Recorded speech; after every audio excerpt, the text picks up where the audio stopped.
Good morning, good evening, good afternoon, wherever you may be listening from in the world. Welcome back. It's your boy Kent Mellows and King Ami, and you rocking with Salem Avenue on a Tale of Two City podcast. This is a momentous occasion.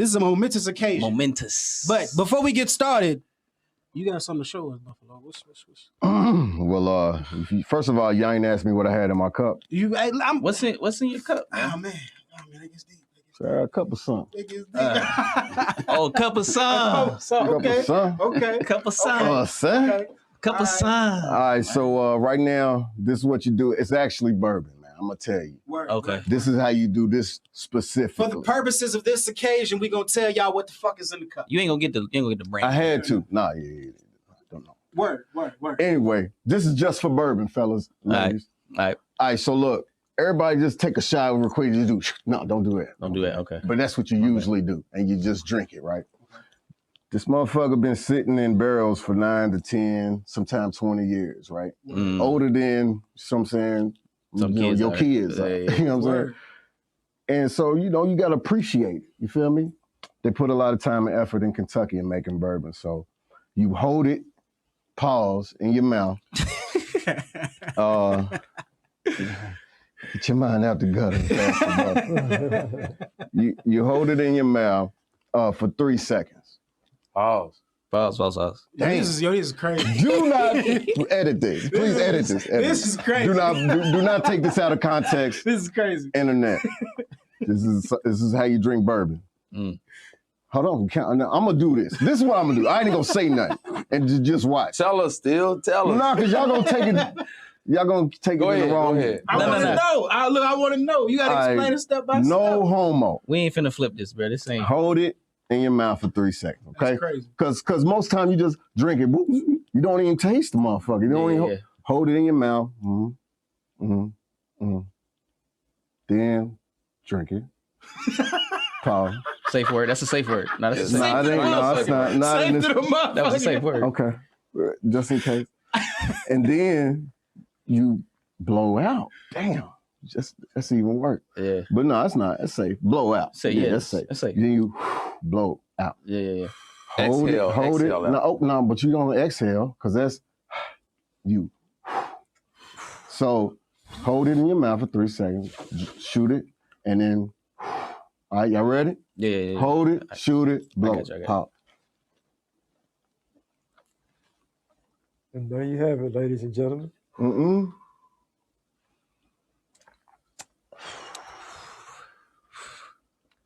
Okay.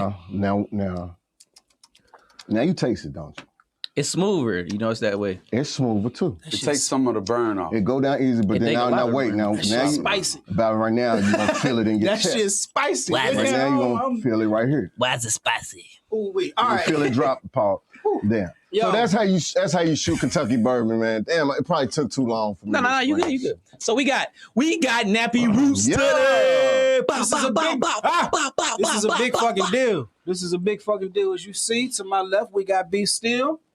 Young Buffalo. Stilly. You feel me? We got the big homie Ron Clutch. If you don't know, now you motherfucking know. What up, though? And the boy Ty Bully. My man Ty Bully, man. Ty Bully. Nappy that. For the record, he's Nappy that CEO. Nappy that. That's our homeboy. That's my man Clutch's cousin. That's my cousin, Ty Bully, right there. Nappy Who's that. the big cousin? I'm the big. Of course, I'm the big cousin. He big cousin. That's my little cousin right there. You know how Louisville, everything is little. That's my little cousin right there. Little buddy is my little cousin. That's another story. That's another story. He say, that's fam right there. Now, I want to jump right into this shit. I got a question that I feel like everyone who has ever listened to you all's music wants to know. Nappy Roots, where did that come from? Where did Nappy Roots come from? Nappy Roots was born on the campus of West Kentucky University. Western Kentucky, where is that at? That's in Bowling Green, Kentucky. That's about. Where you just came from? Yeah. Okay. It's about an hour and a half south of Louisville. Word. I graduated high school and got to Western in '93. WKU. Okay. And that's where I met Skinny, my homeboy Jamie, Cortez, a whole bunch of other folks. But that was the crew right there. Word. Skinny and myself, Tez, and Jamie. And we was on campus, you know, for a few years. And then, you know, was y'all doing rapping? Like, what was y'all doing? Okay. No, we was just students. You know, we was like I had, you know, I'm from Louisville. I was born in the West End. Okay. Moved to Newburgh. All right. So, you know, I went through the school system. Still, he's from Newburgh. My homeboy Vito, Big V, he's from Bowling Green, Kentucky. And that's where, you know, obviously where we met at. Mm-hmm. And then our prophet, he's from Louisville via Oakland. Okay. So via Oakland, Cali? Via Oakland, Cali. Okay. Word. But getting back to the original story. Fitzgerald. You feel me? He's from Millersville, Georgia. Okay, Millersville. So let me back it up. Pause. Because you said we can cut this. That's crazy. So going back to what I was saying. We're going to get past this. Going back to what, hold on. Can we grow up, y'all? Yeah, we can grow up. Crazy. So going back to. It sounds good. Going back to Western Kentucky, me and Skinny met in 93. And we started rapping in 95. We moved off campus and we was, you know, what was playing on, what was hot then? Goody Mob. I was 1 year. Campus is a big deal. I was 1 year old. 95. It was 95. Campus is a step right there. In 95, I was 2 years old, man. 1995. Jesus Christ. I graduated in 96. I was 3 years old when you graduated, man. So, you know, we had already went through the campus experience. And those are the years of your life where you just really want to, you're trying to find yourself and figure out your purpose. No, facts. Life. Facts. Word. Facts. So we listened to, you know, Outkast and Goody Mob and that song Cell Therapy came on. And it was just like, wow, like these cats right here, they rapping hard and they sound like, you know, some of my cousins. Word. It was sounded different. so familiar. So it was different, right? for me, that was when I was inspired to put pen to pad and start rapping. And then, you know, as life would have it, I ended up going to the Army in like 97. Our homeboy. Service. Yeah, I was in the service about 4 years. So was I. Good, appreciate you for your service. Yeah, I was in the Navy, my boy. I was in the Army. My son's in the Army right now. Word. Shout out your son, man. Hold on. I wanna take a moment. You was in the Army. When did you go to the Army? How old were you? Feb 11, 97. I went in 1997. I was born in 4, so I was 22, going on 23. Boy, you an old ass nigga. Hold on, so I started rapping in 95. Hold up, dog. My son's 23 right now in the Army.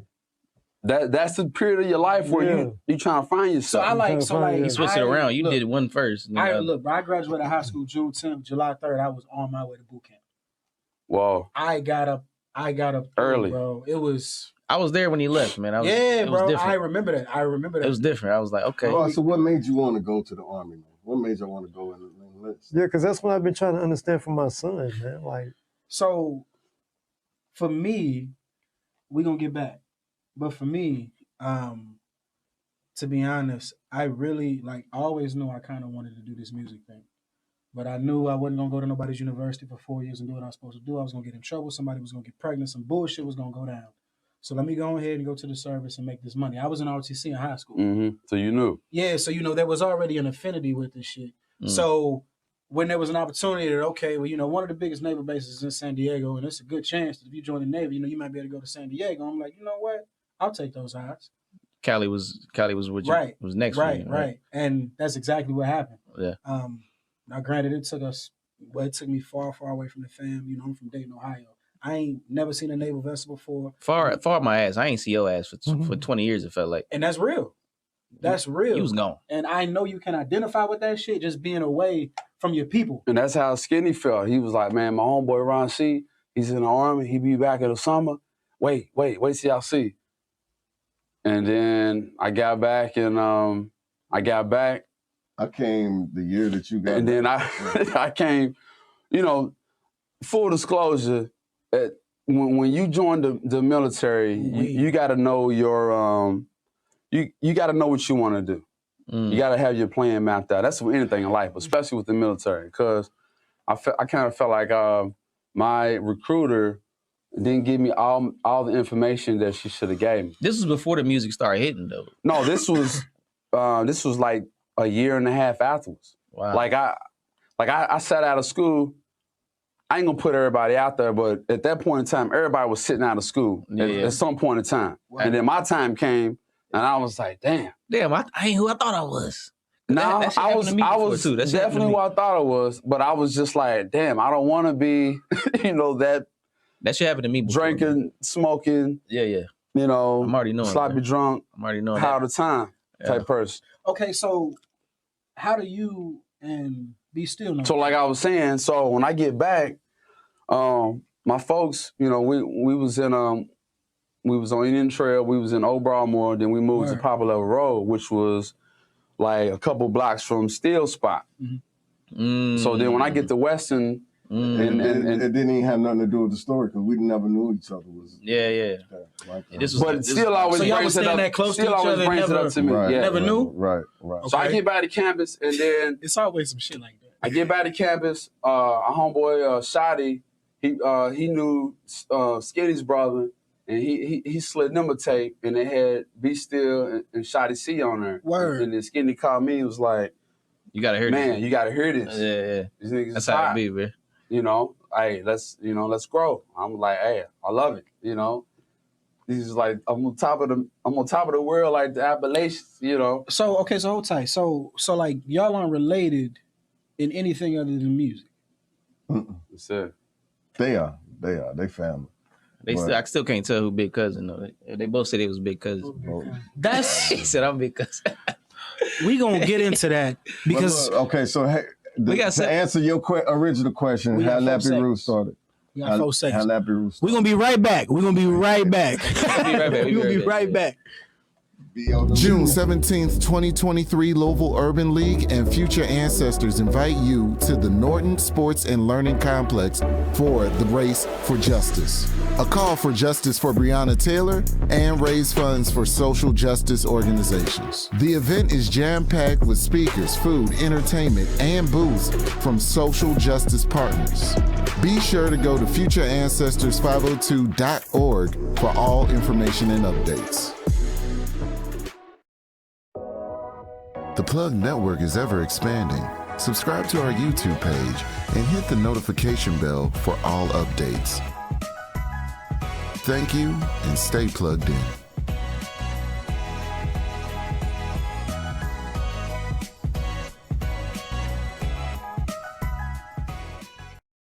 Everyone was listening and what would you say? I could complain, but what we gonna do with complaints? This is a tale of two cities. Hand-me-downs loosely fit me. Jeans so big that I had to twist them at the time. They wouldn't drop and hit the ground. We back in there, man. All right, we back in here. You were saying.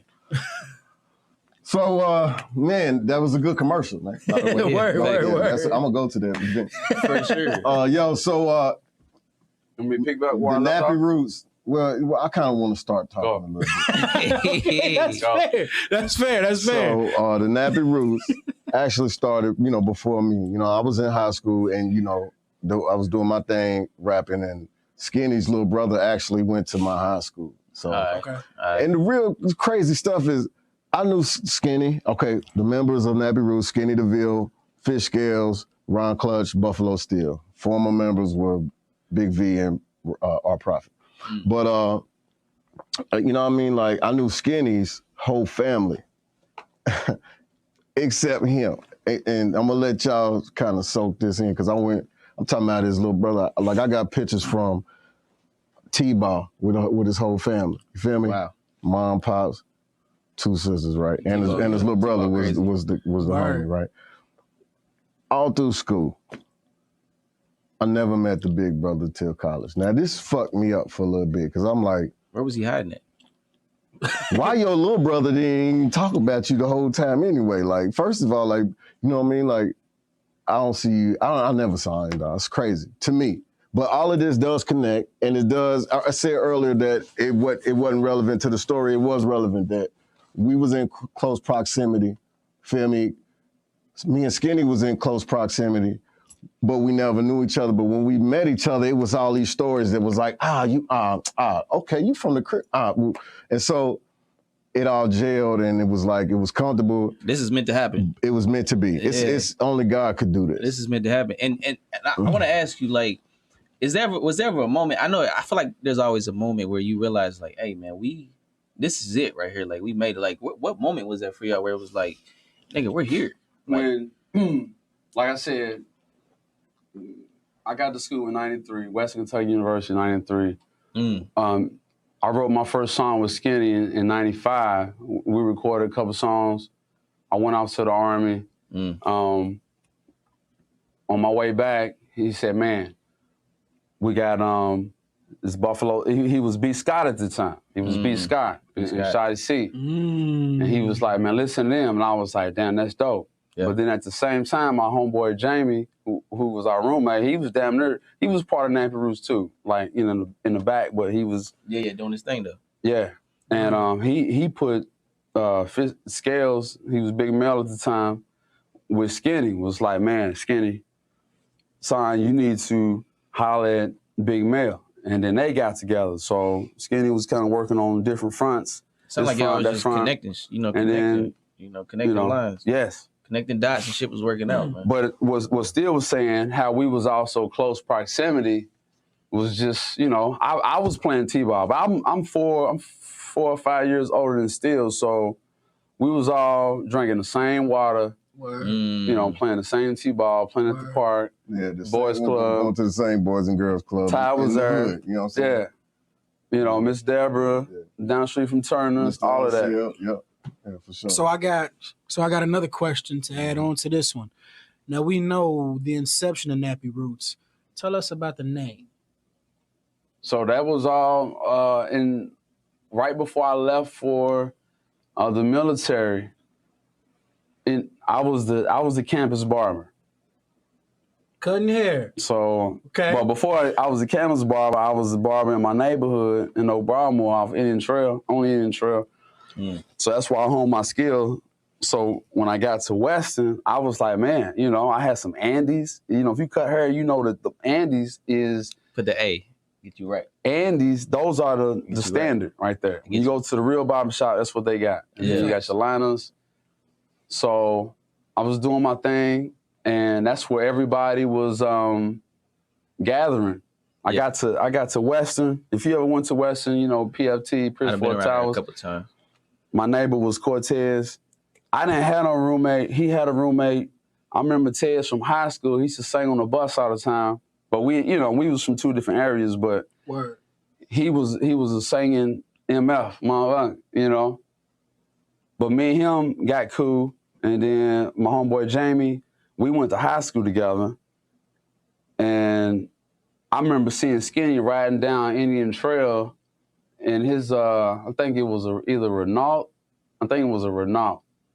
And he had banging, and I was like, I lived on the main street, so I seen everybody's faces. So when I got to Western, I kind of, reached out to everybody, and my spot was where everybody gathered. Okay. And then that's where Nappy Roots, me cutting the hair, everybody was getting a nice fade in the lineup. Then my clippers, my Andes, they broke. And all I had was the liners, so I was like, okay, I can't give you the fade, but I can give you a line. And then I think Skinny, he was probably one of the first. He was the first. Gave him a line, and he just ran his hair through the top, and he was like, damn, that's just Nappy with a line up. It's dope. Hey, that's the move nowadays, though. And then it ended up in his lyrics, ended up in our lyrics. Nappy this, Nappy that, Nappy this, Nappy that, and then I feel like y'all had something to do with that. Your names going around, Nappy Roots. Yeah. So we definitely did. Yeah, we made Nappy cool now. I mean, now we made Nappy cool. My shit Nappy as fuck, but my lineup stay sturdy. Yeah, for sure. My lineup stay clean, and that's transverse through all generations. Yeah. So, man, when you knew you could rap, man? When was the time? When was the moment when you was like, "Hey, man, I might be able to put these words together a little bit"? Don't bullshit me, man. Well, those are 2 different questions. Like you say, did I know I could rap? When did you know you could rap? Or when did I start rapping?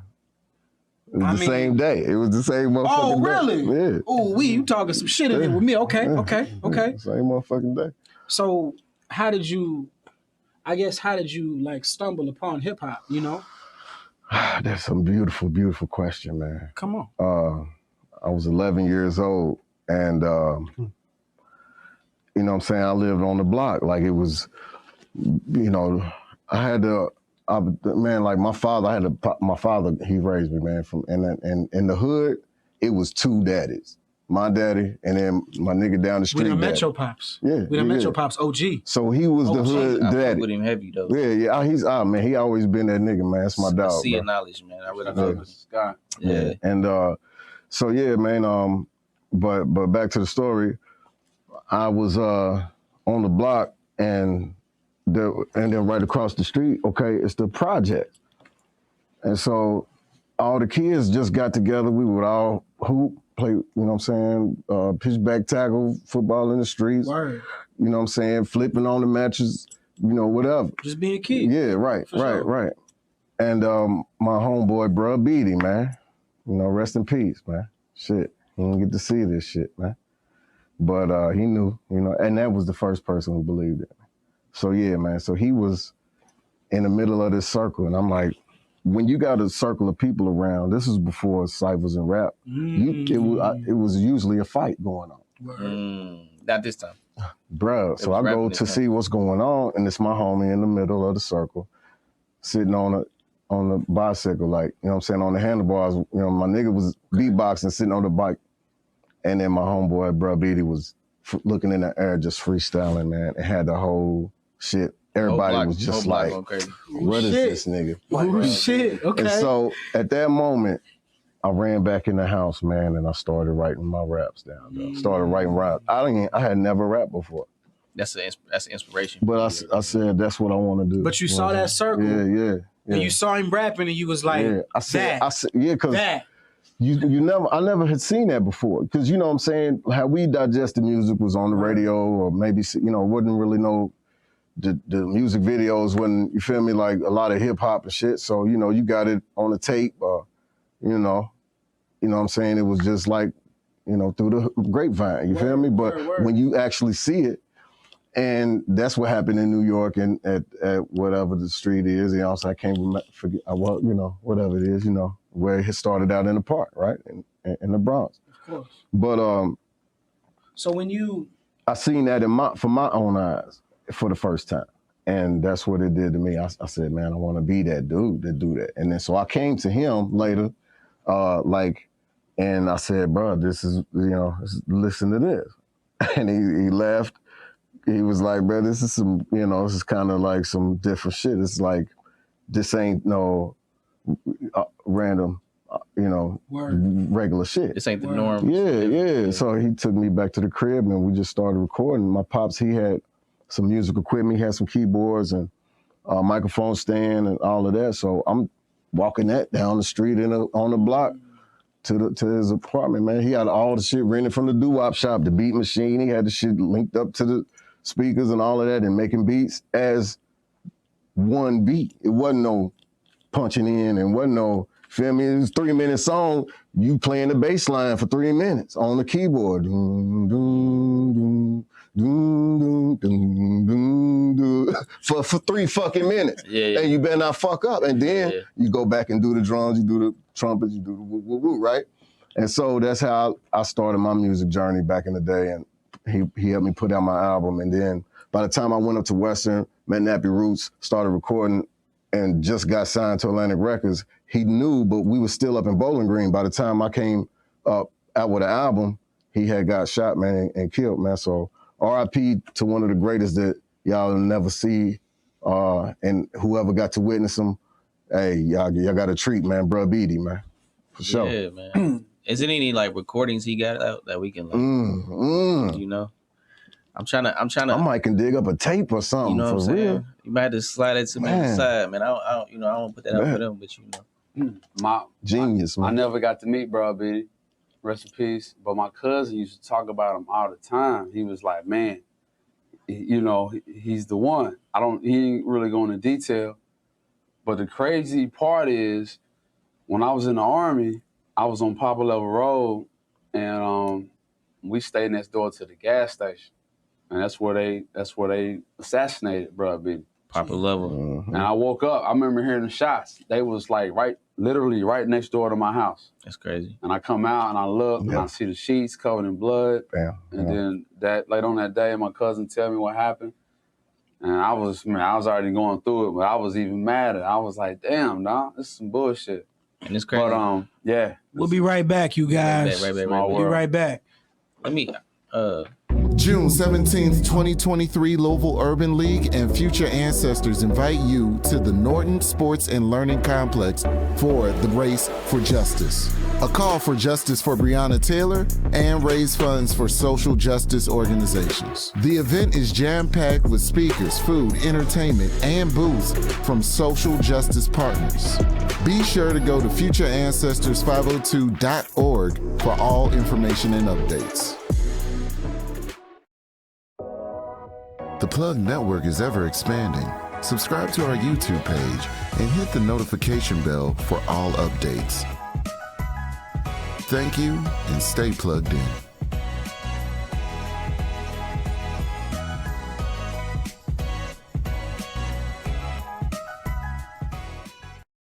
Everyone was listening to what would you say? I could complain, but what we gon' do with complaints? This is a tale of two cities. It's a tale of two cities. This is a tale of two cities. Hand-me-downs loosely fit me. Jeans so big that I had to twist them at the time.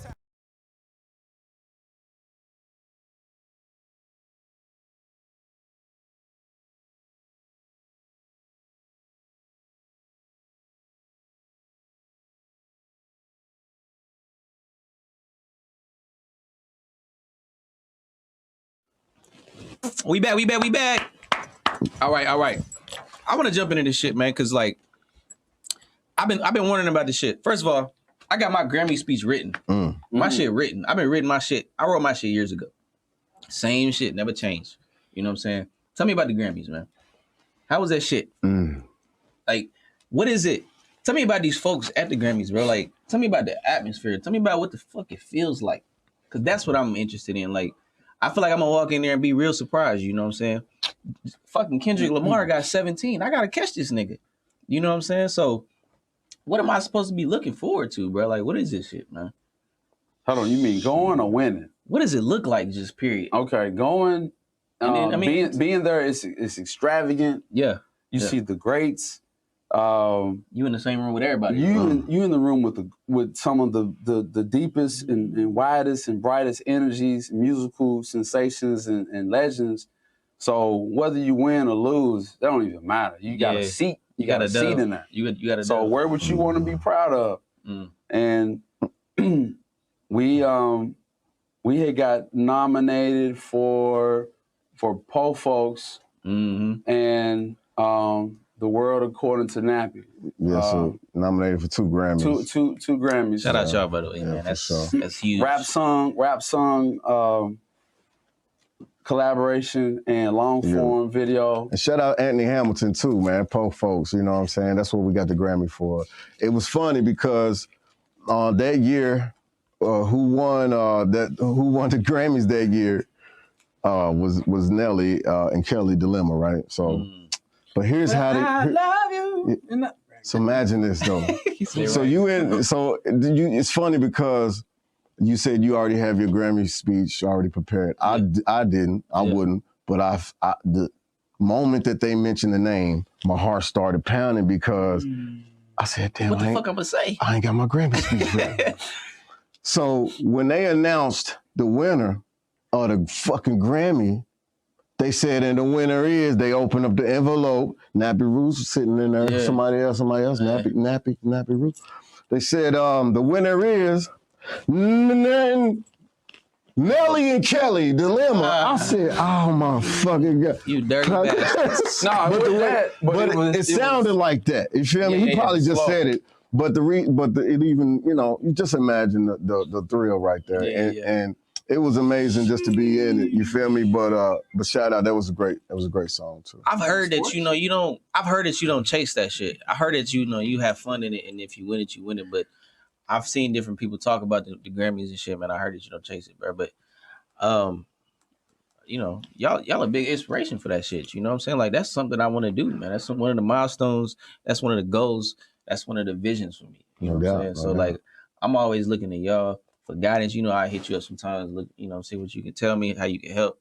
So I mean that's big, man. So like y'all just gotta understand. I don't know how much y'all understand how much y'all inspire folk out here. I think you know, but I don't think you really understand the vast majority of people that don't even rap. Yeah, that's cool though. Niggas that don't even spit is out here like, yo, them is my guys. You know what I'm saying? I hope so. I hope we inspire you. We work hard to be at the top of our game and give nothing but excellence. You know what I'm saying? Now, what's your bourbon of choice, man? What's your bourbon of choice? I need 3, man. Can I get 3? Is that too much to ask? I got 3. Okay. Buffalo Trace. Buffalo Trace. All right. I've had it before. It did me in, man. I ain't gonna lie. Cooper's Craft. Never had that one. Pappy Van Winkle. Oh nah. Hey, I ain't gonna lie, that Pappy crazy. I know it's not that's why it's third, because you feel me, it's just really for the name of it. It's not like the taste the most finest, but when you got a little sip of that Pappy Van Winkle, you feel me? Hey, boy. Hey, you got to cherish it. You dig? Pappy crazy. It's the top of the line. $100 a sip, man. So more than that. So when you was younger, who was Buffalo still listening to? Who I was listening to at that time. And hip hop was cool because it had multiple genres of music. It had your backpack music, your conscious, you know what I'm saying, you know, educational, you know, and it had your black power, your, you know what I'm saying, Afrocentric hip hop, you know what I'm saying, and it had your street music. Word. And it had your booty popping music, you know what I'm saying? And all of that was out there, you feel me, at the same time. So we was able to get some UGK and some NWA and some, you know what I'm saying, Public Enemy and some, you feel me, Luke, you know what I'm saying, you know, Uncle Luke. And, 2 Live Crew. Yeah, 2 Live Crew, yeah. Word, So, word. I mean, and being in Kentucky, we kind of got all of that shit, man, from Too Short all the way in the Bay and all of that. E40, when it was E40 Federal back in the day. Word. We was on that, you know what I'm saying? Who y'all fucking with now, bro? Who is somebody that you're like, hey, this shit popping off? I like the Memphis rappers right now, man. Like who you talking about? I like the chicks, man. I like the little chick, man. Glow, man. I fuck with her. And then AR the Mermaid. AR the Mermaid. That's the chick. AR the Mermaid? Yeah, she hard. I ain't heard that one yet. She hard. I'ma definitely do my homework, though. She is. When y'all get on here and say these names, I gotta do my homework. You know what I'm saying? And of course, you know, Moneybag Yo. Moneybag, yeah, for sure. And shout out to ESTG too, man. He's from Louisville, Kentucky, Newburgh finest. You know what I'm saying? So he signed up there with Yo Gotti. I remember when they came down here and shot that video with all them blue cars, man. Shot that at the store. Yeah, that was a flex for sure, man. And then he signed him right after that. You know, it's interesting to see artists come out the city, man. What it looks like. I don't know, man. Part of me it gets me excited because I know, hey, listen, I know Salem Avenue crazy with this shit. So when the time come and, when the time do come, because it will come, we're going to make shit work out. And I mean, really, I want to make sure that we leave an imprint. I want to make sure we do it different. You know what I'm saying? Because y'all did it different. So like, I don't want to do it the same as the next nigga. Yeah, y'all already got a leg up because y'all are making original type of music. Y'all got original flow. That's even while I hit you up, you know what I'm saying? I seen y'all performing at the spot. I said, man, these dudes, they got a little something different. You know what I'm saying? I remember that night, man. I fuck with it. You walked up to me, you was like, hey, man, I fuck with that shit. I'm like, I ain't gonna lie. I'm like, who the fuck? Who is this? And he telling me who he is. I'm like, okay, all right. And I'm talking to my people, and I'm like, hey, yo, I just talked to Be Still. It's like I didn't know what the fuck was going on. I ain't gonna lie, but then then we got back together again. Then we started linking up. Then next thing you know, we in front of Charles Booker, and it's like my boy Ty Bully did his thing, which I appreciate you still to this day for that, because that was a hell of a show. Like that was fun just to be around the energy of that shit. It was crazy, So that was a wild interesting experience to even have. So as rappers, do y'all write? Oh shit! Like the rhymes that y'all hear on our music. I mean, yeah. I mean, it kind of depends. People have different ways that they record. Like, how do you record? Like, do you go in there and sit down and write the shit? Do you go in there and come up with it off top? Like, it's a mixture of both. It's a mixture of both. Sometimes it's, we will finish each other's line. Okay, cool. That sound good. Word. Or give me a second. Because with us, we got 4 people trying to record within the same little space. So I want to know how that dynamic works. Well, we got to get it in. So motherfucker, we learn to start zipping through our shit, and even if we ain't finished, we know it's our time to get in the booth. We'll finish that shit out on a microphone. You know what I'm saying? Or however we got to get it done by any means necessary. So what happens when y'all as a collective disagree? We too long in the game for that right now. This core right here really don't disagree. And even if so, you don't get on the song. That's it. We got so many people where I don't feel that. Okay, cool. That's Clutch and Skinny Speed right there, or you that's me and Scales. You just bow out of the song like, hey, I'm out of here. Yes, y'all. It's the beauty of a group, man. Yeah. Word. And also it's like it forces you to have to, not forces you, but it kind of introduces you to doing something. You might not do a whole 16. You might just do 4 bars. You get in a different lane for a second. 8 bars, 7 bars. You get in where you fit in kind of a little bit. Yeah, so it ain't just a set amount of bars. You just want to be on the song. Me personally, I just want to be on the song. And you want to make the song flow right. You know what I'm saying too. You want it to be all it can be. That's number one. Right. And we've kind of pretty much mastered it. It's cool, and we got a good engineer as well. So shout out to engineer. Yeah, shout out to Jay Padron too. Always, man. So what I'm saying, it's a beautiful thing to be able to have a jail like this. You feel me? And we got a new album that's about to pop out soon. So we've been in the lab recording some dope shit, man. I can't wait for y'all to check it out. I've been seeing y'all on Instagram. Nappy for Life. Nappy for Life. And this is the 9th studio album. Sheesh. Let me say it again. It's called Nappy for Life. It's the 9th studio album. Number 9. There's mixtapes out there and stuff. Do your research, but this is the 9th studio album. And it's such a blessing. Yeah. Y'all been real busy, man. I've been seeing y'all post, little clips and y'all go live for people and shit, man. That's big, man. And we're still touring too, man. So, be on the lookout. We about to be in Somerset, Kentucky real soon. Do you have a favorite city that you like to perform in? Favorite city. Is there a city that just give y'all some love, or that you like, what, I fucking love being here? Every city we go to, man. He said he tried to set you up, man. He tried to set you up. I've been doing this for a long time. Hey, man, I'm just asking. He trying to set you up, man. I'm just trying to see what's going on, I say Louisville. Oh, look at him. I'm going to say that. That's a safer answer than the safe answer. Is that on the record? Our last big show. Are we putting that on the record? What's up? Yeah. We putting that on the record. He said our last big show was at the waterfront, and that was a huge ass show. That was lit. And the city came out. Bro, so let me tell you, I was at work and he hit me up. He said, hey, slide to the show. I'm like, sheesh, I get off of work late. You feel me? They let me off work. I stood up there in my work fit, man. I had some boots on. You feel me? I'm in the crowd and shit. I pull up. I'm like, hey, listen. I thought this was the way this nigga dressed. I'm like, I don't know if you gonna make it, bro. Bruh, I had on some shorts, some boots. I look crazy, bro. But I was like, hey, this shit was lit. I was in the front of that. I was just turned up in that mug, bro. Appreciate you. You feel me? Nah, but you came through, though. Yeah. That was what's up. You showed some love, and you got to check it out, too. So, yeah, the city showed up, man. Even Indiana came through. Your over boy the bridge. Sunday was in there. What was the other dude? Dusty Lee. Dusty Lee was in there. Yeah. Hey, yo. Shout out Dusty Lee, man. Yeah, man. Y'all had a hell of a show, man. Oh, we got to come back. Sit tight, y'all. We'll be right back. June 17th, 2023, Louisville Urban League and Future Ancestors invite you to the Norton Sports and Learning Complex for the Race for Justice. A call for justice for Breonna Taylor and raise funds for social justice organizations. The event is jam-packed with speakers, food, entertainment, and booths from social justice partners. Be sure to go to futureancestors502.org for all information and updates. The Plug Network is ever expanding. subscribe to our YouTube page, and hit the notification bell for all updates. Thank you, and stay plugged in.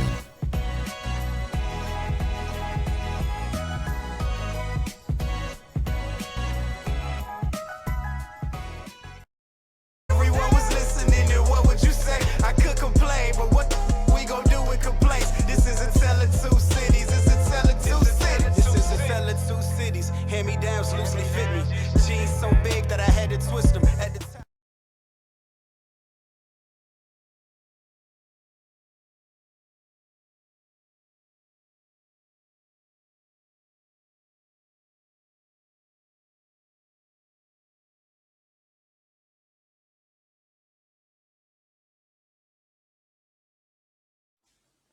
Wow. All right, Ty. We back. I got a question, man. As Ron's cousin, as obviously somebody who has seen this from the inception up to the point that it is right now, what is your perspective on the Nappy Roots as a whole at this point, after all of these years, after everything that you all have done, after as far as you all have came? And then where do you fit in too, man? I want to know that too. Yeah. First of all, I'm gonna say his family. Word. Last time I seen Ron Clutch's cousin, he told me he was going to Western Kentucky. And he's like, yeah, man, I'm going to college. And that was the last time I seen him. So then when he came back, we reunited. And I met Still. I've been knowing Still for a minute. I used to come through the hood, you know what I'm saying? He used to come through, hang out, kick it. These your boys type shit. Yeah, so you know what I'm saying? These my boys. This is like, when I say family, I mean actual family. Like, no, I feel you. Since day one, like before they was even Nappy Roots. You know what I'm saying? I've been there. You know what I'm saying? Yeah. I was there through the process, through the steps, through the struggle. Like we was freestyling in the you know what I'm saying, in the apartments. Like that was another thing. Like people wanted us to rap. You know what I'm saying? So we would be around people. They'd be like, man, go on, spit this. Go on, y'all wrote. And it'd be me and Prophet over there with it'd be like Ty that Bully and his pops, rest in peace. Prophet too. Yeah, Prophet, you know what I'm saying? Prophet came in too, because, you know, like you said, we live in Park City. Right down the street from each other. So, yeah. Why they call you Bully, man? They call you Bully. I actually got that name. I actually got that name from them, actually. They gave it to you. I gave it to him because ever since he was the definition. I feel like I'm not a real bully. Yeah. You know what I'm saying? But I feel like the reason why they gave me that name is because I'm a bully in this game. You know what I'm saying? Okay. You get shit done. Huh? I get shit done. Yeah. You know I'm the behind the scenes guy.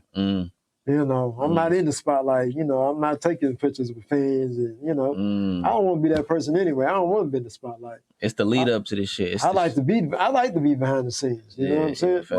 You know. So nigga, get off camera then. Man, I told you. I said 4 seats. Hey, listen. Anyway, that's because he set this up right here. What's up? No doubt, yeah, for sure. So he set up the booking show, the whole situation. Yeah. That's why I'm so. I gave him this name ever since he was a kid. He had a different way of being like. He was on your. I'll tell you what it is. He got a big heart though. Yeah.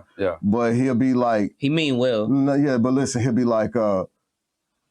He sold merch one time. He said, what you want to drink, Sprite or water?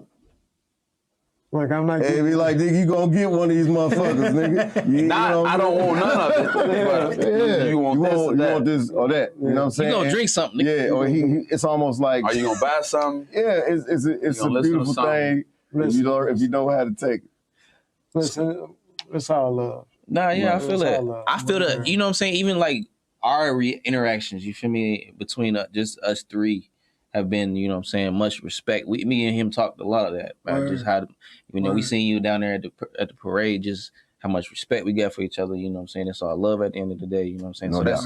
that means a lot, you know what I'm saying? So for sure. No, man, we all family. Like I say, man, Facts. I say it all the time. If I don't say nothing else, hey, y'all gonna know I said this. And we appreciate that. Without y'all, man, ain't no me, dog. We appreciate that, man. We appreciate that. Without them, it ain't no me. You know what I'm saying? Fact. You know. So what y'all got, man? Because we got, you know, we got a little bit of time left, but because I want y'all to give us a little bit of game. That's what I'm saying. That's what I'm saying. $1 What million do y'all got for us before we head out of here, man? Because I want to get some tokens and some nuggets, man. Man, if you don't like dream about this shit, bro, and I'm talking about like if shit be in your dreams. I know niggas be having crazy dreams and shit, but if you dream about yourself on stage, rocking crowds and shit like that, you ready, man. You foreseeing yourself in your dream already, telling you that this shit gonna happen. All you gotta do is just follow this fucking path in front of you, and then don't resist it. You know what I'm saying? Certain things that you know that ain't right for you, don't do it. Because that's how you get fucked up and led off straight. Ah, damn, this bitch, she don't really feel me. So shit, I ain't even really fucking with my shit no more. Or, you know what I'm saying, my nigga, he trying to rap too. So he, you know what I'm saying, but he just ain't really giving me my props like that. Yeah. I'll just lay back and just feel me, fuck it. I ain't even tripping. You know, so like, you gotta go where your energy is right. You know what I'm saying? And man, and when it's right, man, go hard, be prepared. Because if you ain't ready, then you ain't gonna catch the window. Yeah. You know what I'm saying? So I just feel like, man, like if you really don't believe in yourself, then don't do it. If you don't believe in yourself like that, I ain't gonna believe in you. The people who can help you ain't gonna believe in you. And they can see that on screen. They can see that in person. Like they gotta can be feel that consistent, emanating off of you. Like it's a lot of ways that we can tell that you're not really, you know what I'm saying? It's crazy how that works. So yeah, man. So that's my advice, you know, just in a nutshell. Man, what you think? Similar to what you were saying, man. Well, so with that said, the most important advice I give any human being about being anything that you want to be in your life, whether it's a rapper, producer, breakdancer, painter, doctor, real estate agent, is like visualize yourself doing it. Like visualize. And once you get the feeling of that visualization, get addicted to that feeling. I know it sounds kind of simple and kind of like in the Bible was talking about that, you know, your dreams and what you dreamed about. So I think that's the most important because when you think of somebody like Michael Jordan, Shaq, Bruce Lee, and who's somebody else in another field that's unrelated? Ali, somebody who knew what they was gonna be since they was a kid. So when you a kid, that's when you have your best visual. Your imagination is the strongest ever. And the longer you can stay as a kid, that's the healthiest you can be, and you're gonna prosper. So yeah, and then, you know, find you some people who can, you know, help you believe in your dreams, man. Like we have a nonprofit here in Louisville called KIMI, the Kentucky Institute for Music Industry Development, and I work out of the Monarch with a team of people on Bardstown Road, man, where we training young amateurs to be professional, man. You know what I'm saying? Right. Really, that's what it takes. And I mean, not saying that you're gonna get a deal, but at least you're gonna be able to be ready, like I was saying earlier. For that window. You feel me? Motherfucker see you out, you never know what you doing. You could be on the subway in New York and nigga discover you, feel me? A record exec on his way to work or whatever, you know what I'm saying? You get the number, you follow through, you get your team of people that can do shit while you still focus on your shit and that you could trust, you know what I'm saying? So now I would like to ask you about your attire as a hip hop artist. No doubt. It's different than what we usually. Cat in the cowboy hat. You know, it's much different. The boots, the cowboy hats, you know, the flannel, you know, it's different than what's usually presented in hip hop. Where did that come from? Shit, that's another deep question, man. My pops, like I said, man, he used to be in a band growing up, and he's seen all the people on the chitlin circuit going through his hometown, the Tina Turner's recipes, the Jimi Hendrix, all the oldest records, the old school people that was going on the chitlin circuit. You know, my pops seen them as a kid going through his little town in Lebanon, Kentucky, right? So he picked up a lot of game from them professionals. And then when he grew up, and raised me, and he finally seen something in me, then, he started putting that game in me. And, he was just like, bro, you can't go on stage looking like the motherfuckers who come to your show. Because if you really ain't fly like they are as they are or different than they are, then that's one check off the respect chart right there. Nigga, his J's ain't fly as mine, nigga. Check, that's a check. That's a, feel me, you the lower just. So me, I just pop out on stage, you know what I'm saying? Big black nigga with the cowboy hat and these motherfucking shit, $900 ostrich boots. And ostrich, nigga. And ostrich, nigga, can't fly. And shit, and I'm gonna fucking show off and niggas be like, what he about to do? So that check mark is still check box, cause you feel me? They looking. Right. They ain't even dissing. They got to look. It's the attention. It's the presentation. You grab the attention and then you hold it. Got to look. Bro, people love this shit when people get that. Bro, they love this shit. Fuck. At least once. You know what I'm saying? And so, every episode, bro. And so at the end of the day, I just try to like present myself to where I can let you hear my words and my lyrics, because I feel like I'm a good writer and motherfucker need to hear my bars. And so if I just came on stage, you know what I'm saying, and like I just got off of work, yeah, you know what I'm saying, motherfucker. Don't point to me like that. They talking. He pointing to me. Because I was gonna say that's he pointing to me.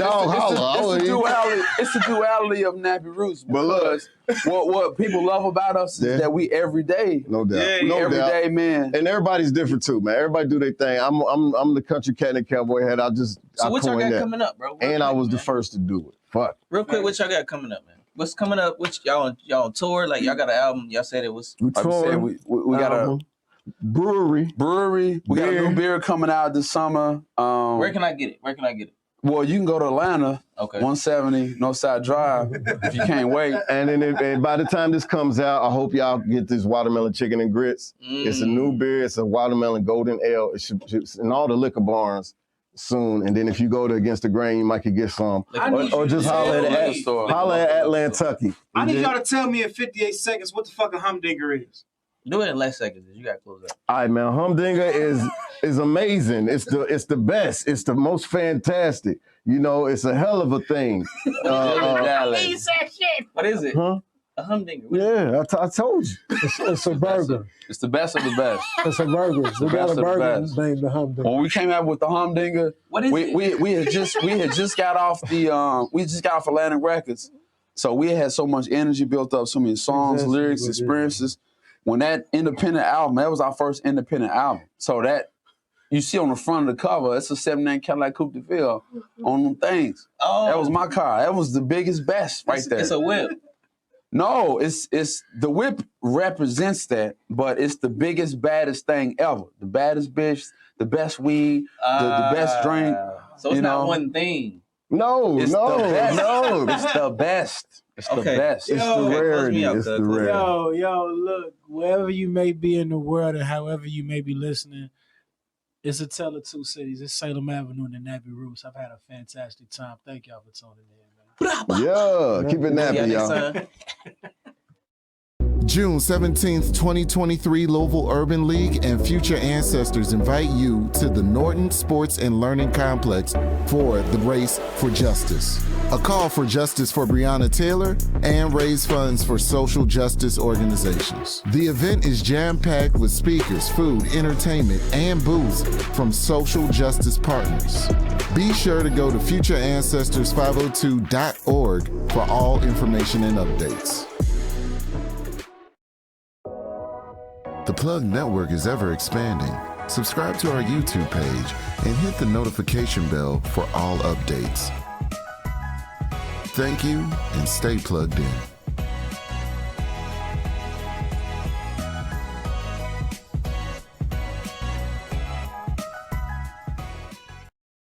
Everyone was listening, and what would you say? I could complain, but what we gon' do with complaints? This is a tale of two cities. It's a tale of two cities. This is a tale of two cities. Hand-me-downs loosely fit me.